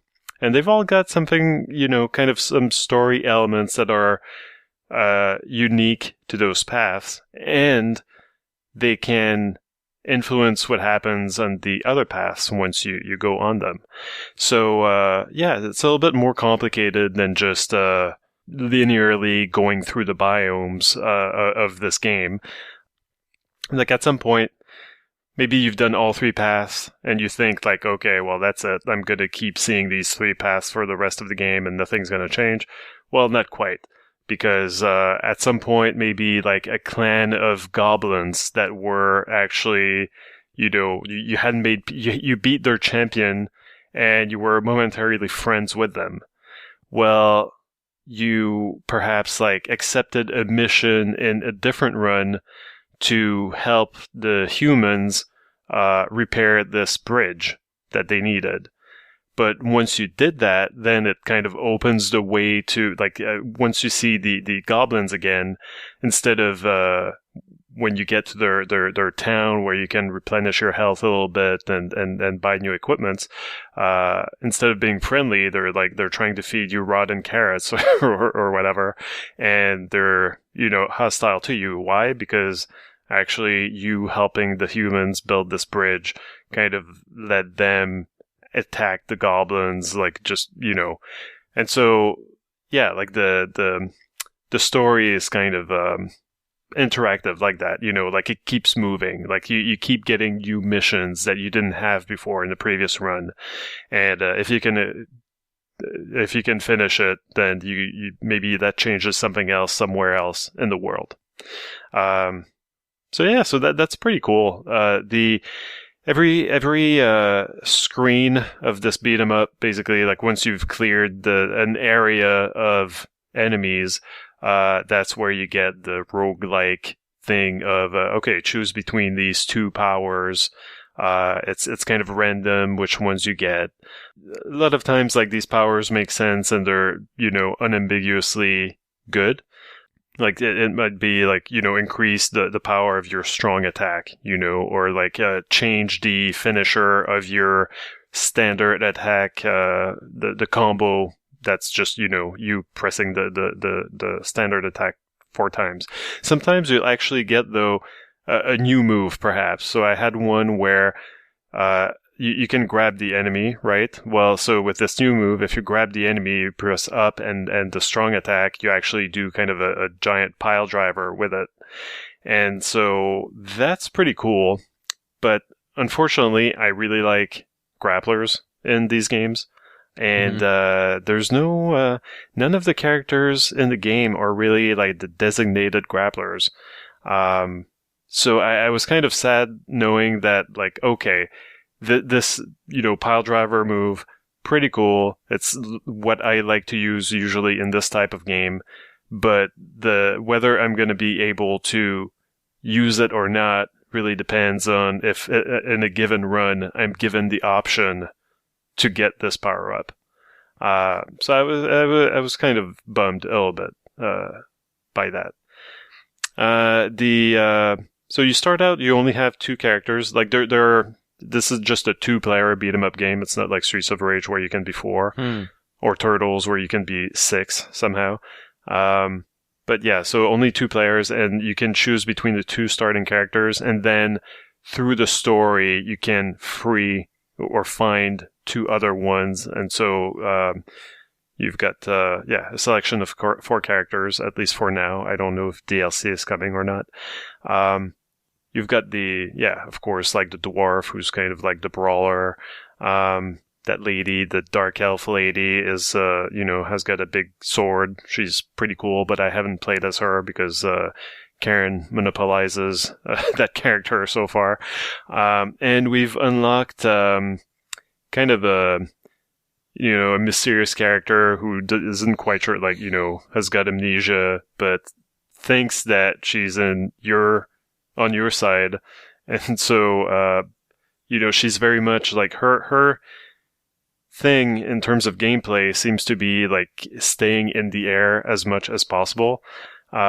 She doesn't have at first more jumps than other characters, but you can upgrade her to eventually have the double jump and then the triple jump even.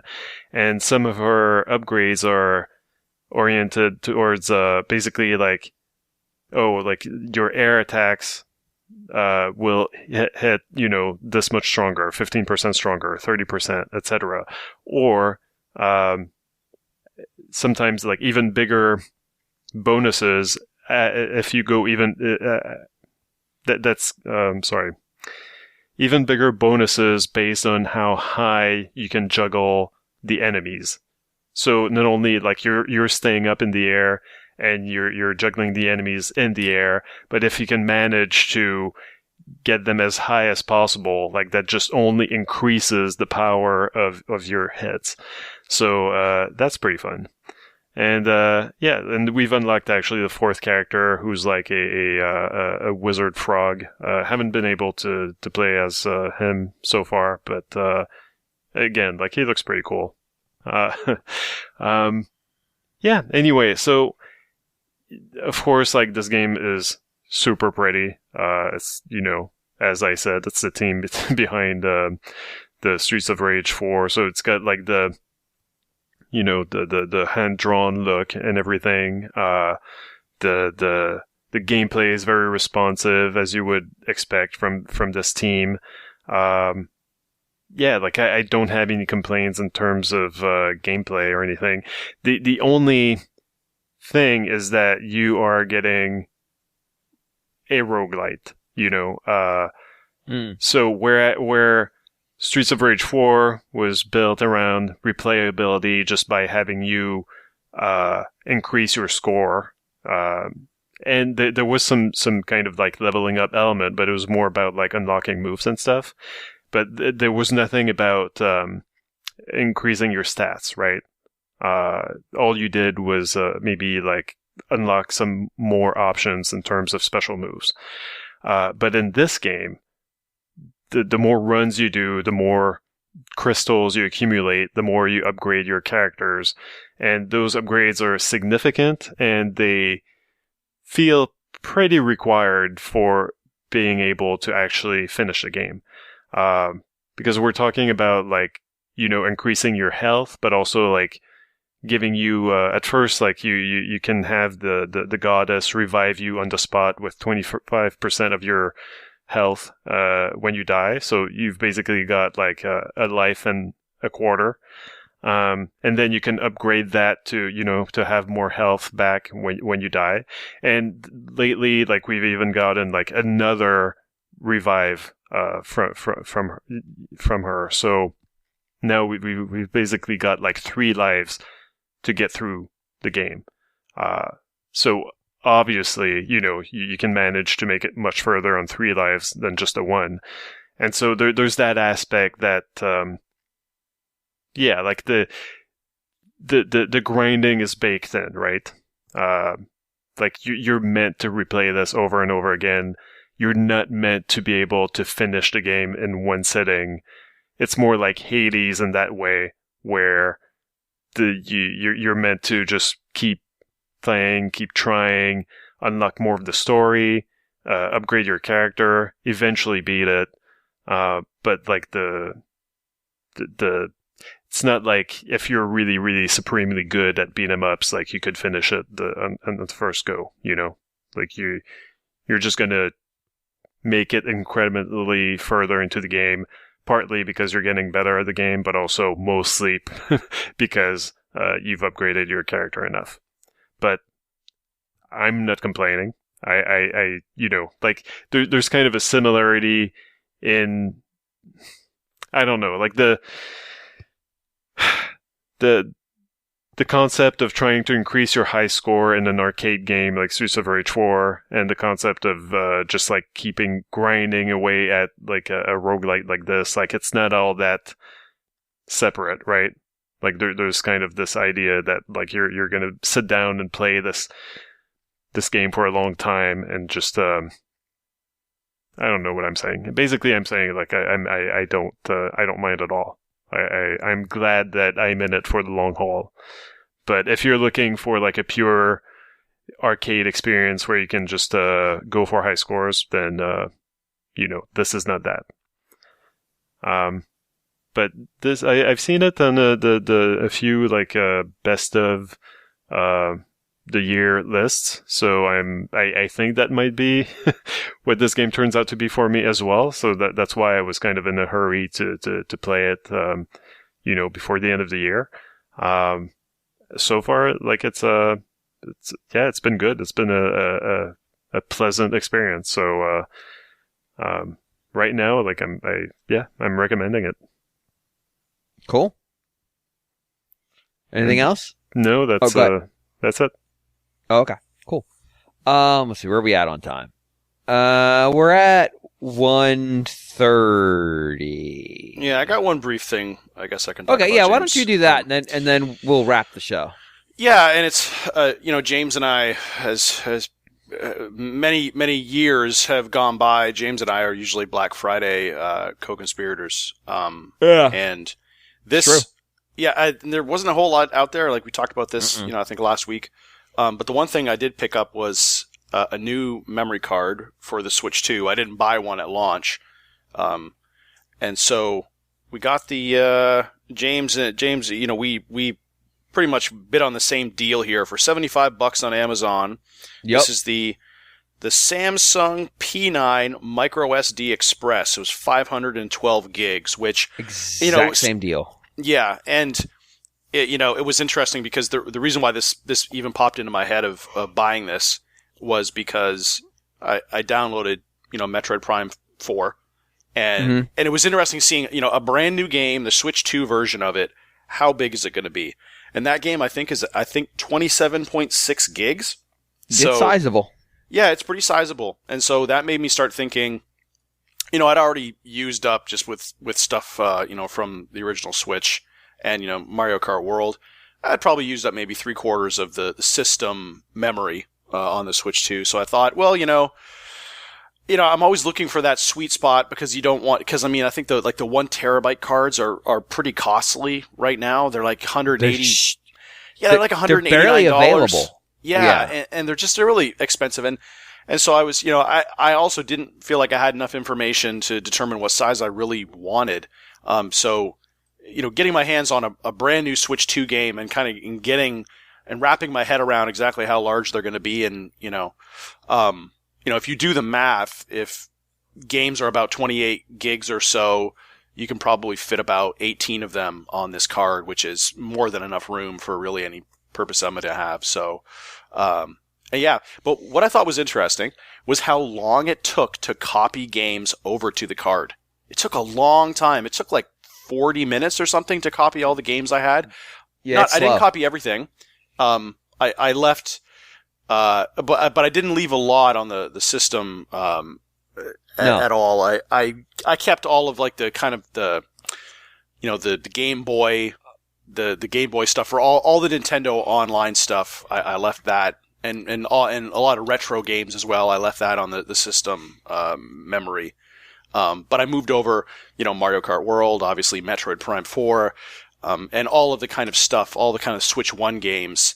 And it took a while. It was pretty slow moving those over, which kind of surprised me. But yeah, worked like a charm, and it's perfectly fine. So I'm pretty happy. So if you want to get a good card, Samsung, make some good ones. So this deal is actually still up on Amazon, just looking right now. $74.98 for 512 gigs, normally $100. $100 is more than I would really want to spend on any sort of memory stick. Oh yeah, absolutely. That's for sure. So this one kind of hits the sweet spot. Like it's 54 right now. It's $54.99 for 256 gigs, which I feel is too small. I didn't want to make that jump, but 512 is a pretty good sweet spot there. So yeah.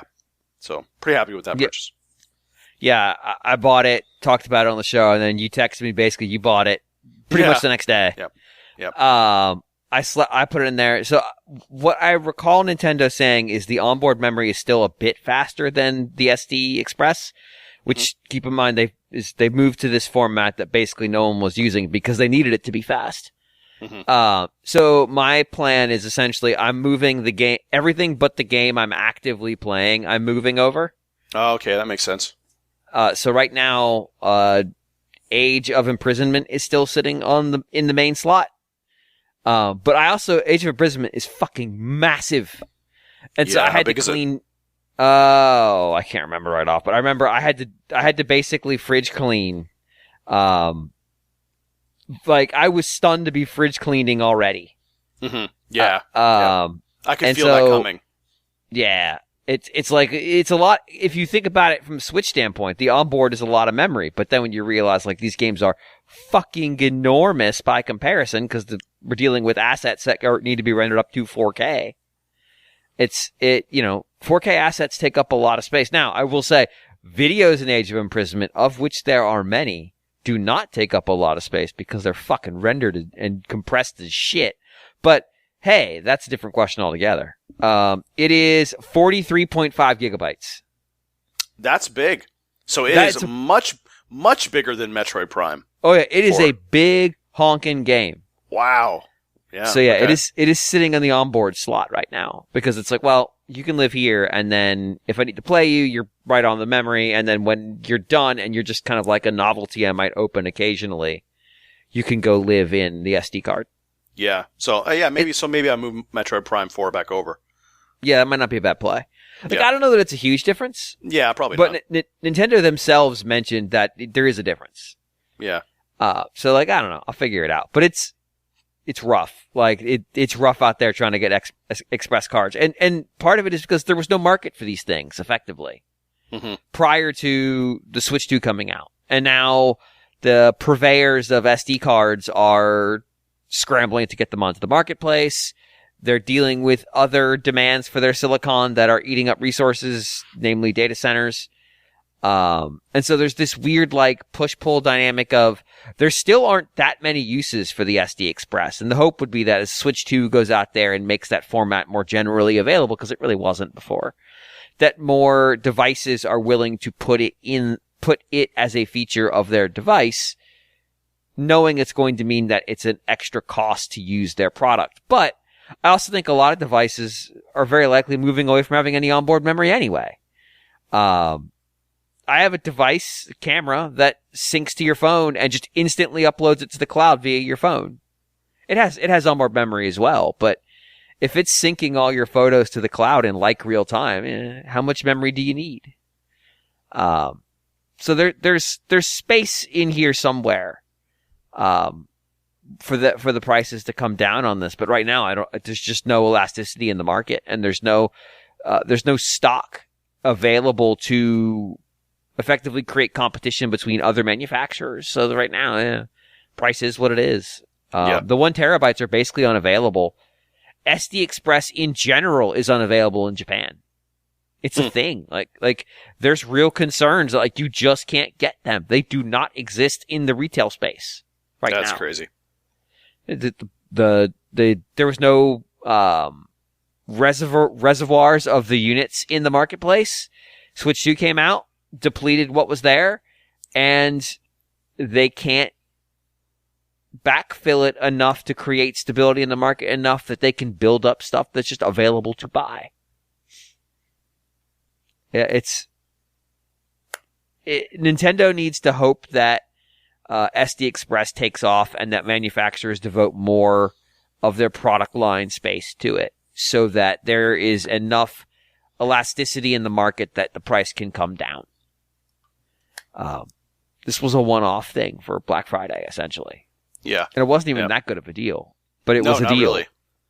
And like, just it being a deal was enough of a noteworthy thing where it's like, oh, okay, well, yeah, let's do that then.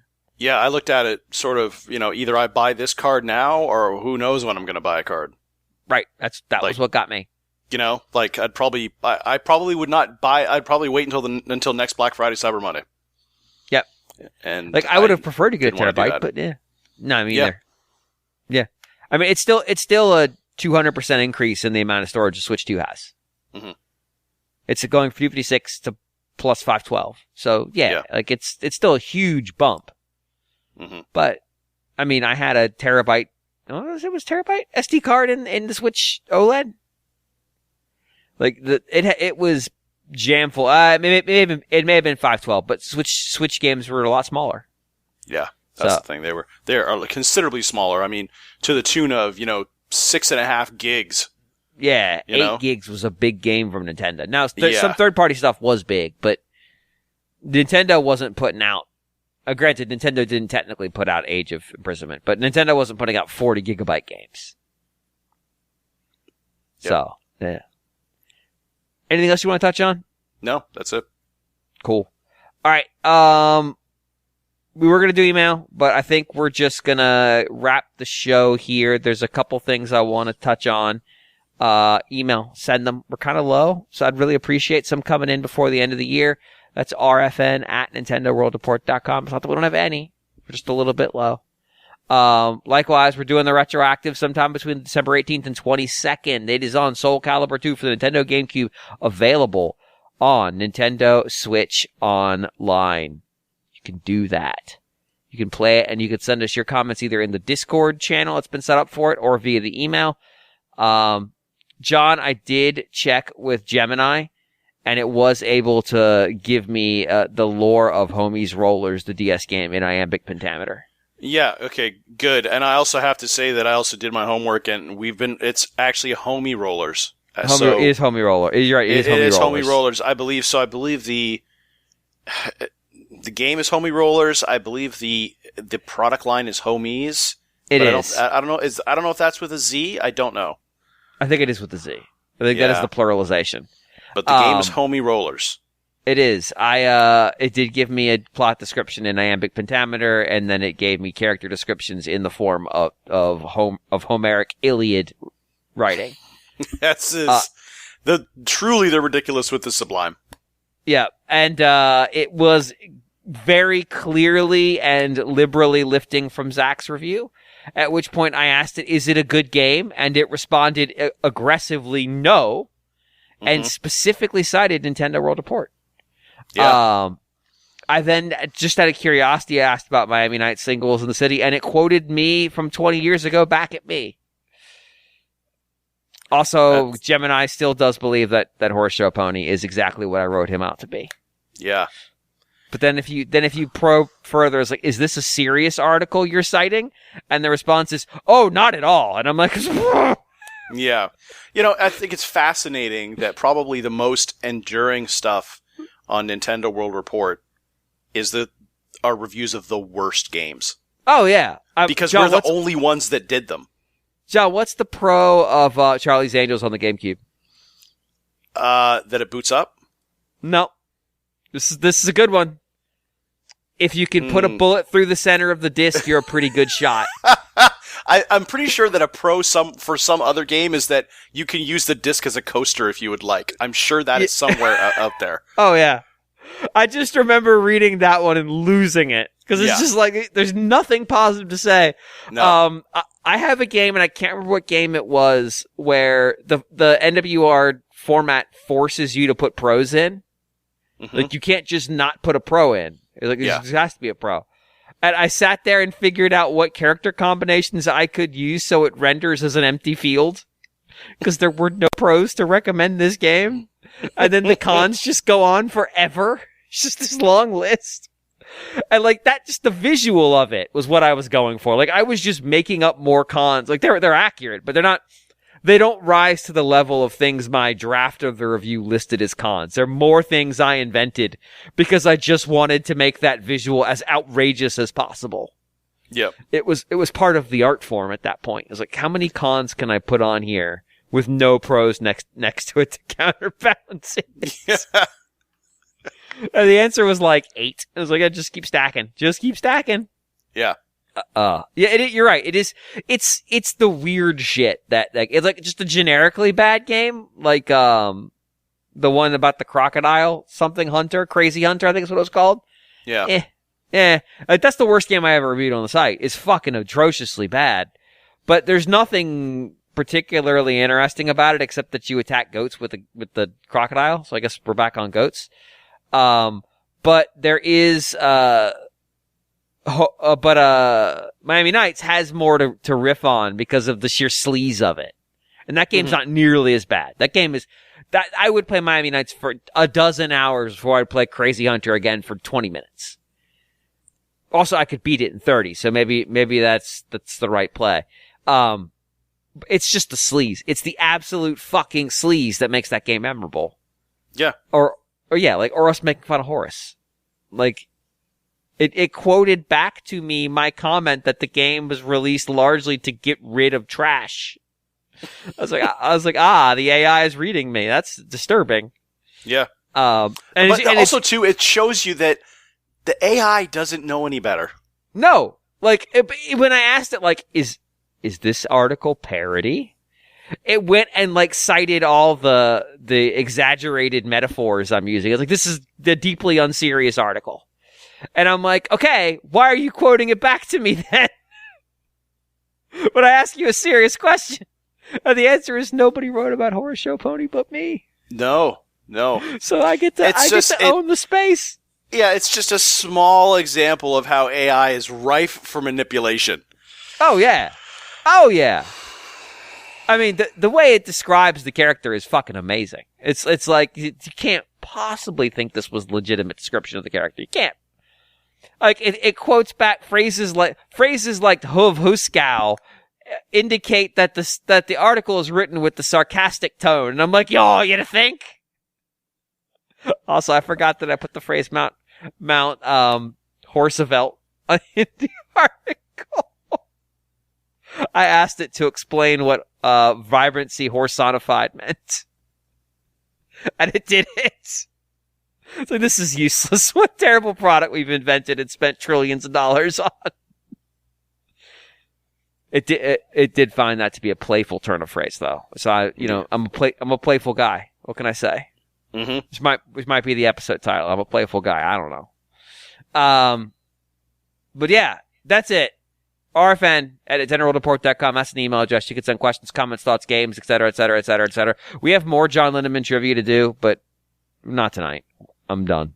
So, get them in there. Also, like I said, the retroactive, get that in there.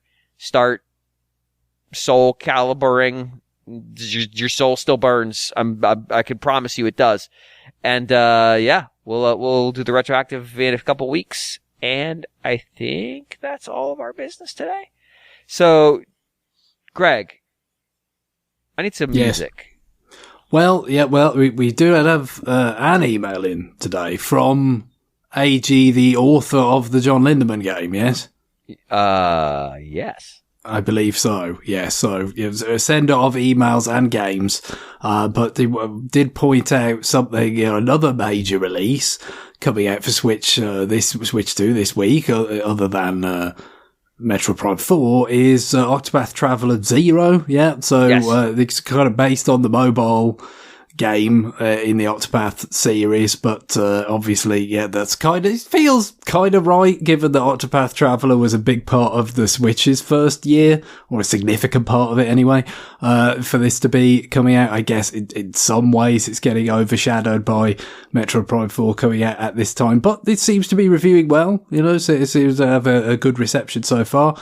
But AG wanted to mark the occasion with a request from the Octopath Traveler 2 soundtrack, which I think we've used one song from before, and we've used something from Octopath before. So I've only played the first one, but certainly the soundtrack was a big positive of that in particular.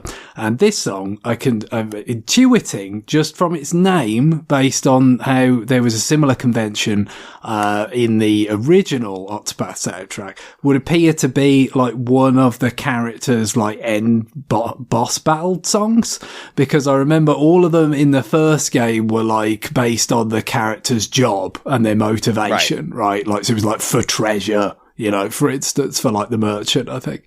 But in this case, we've got the end of the journey for revenge, I believe, is this particular one. So yes, and it's got all the bombast and the guitars and whatnot that you might expect from, a major sort of climactic RPG boss battle. Cool. All right. Well, on that, it's time for us to go. Bye, everybody. Bye. Later. Bye-bye.